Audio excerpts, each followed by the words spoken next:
দেশের সার্বিক পরিস্থিতি নিয়ে সংবাদ সম্মেলন করছেন বিএনপি নেতা এবং সুপ্রিম কোর্ট আইনজীবী সমিতির সভাপতি মাহবুবউদ্দিন খোকন। আমরা যাচ্ছি সেখানে। যারা এইসব কোর্টে বসে রাজনীতি করেছেন, দুর্নীতি করেছেন, আগামী এক সপ্তাহের মধ্যে তাদের অনুরোধ করব পদত্যাগ করার জন্য। প্রিয় নাম্বার সেট করে বিকাশে সেন্ড মানি করুন ফ্রি।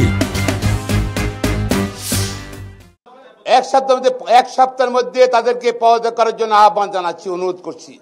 যদি না করেন আমরা কিন্তু তাদের নাম বলে দেব। তাদের বিচারপতি থাকার কোনো অধিকার নাই সংসদের জন্য।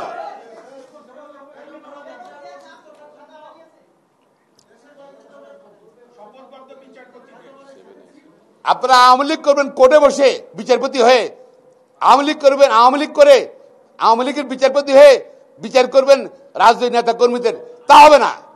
যারা করেছেন দয়া করে পদত্যাগ করুন। সে আপিল ডিভিশনে হোক, হাইকোর্ট ডিভিশনে হোক, ইট ডাজন্ট ম্যাটার। না হলে কিন্তু তাদের নাম আমরা প্রকাশ করতে বাধ্য হব।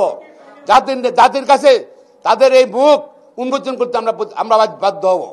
প্রিয় ভাই বোনেরা, আমরা সংবিধানের আর্টিকেল 7A এবং 7B যেটা সংশোধন করেছিল শেখ হাসিনা, সেটা রাষ্ট্রপতি অনুরোধ করব আপনি অধ্যাদেশ করে সেটা বাতিল করতে হবে।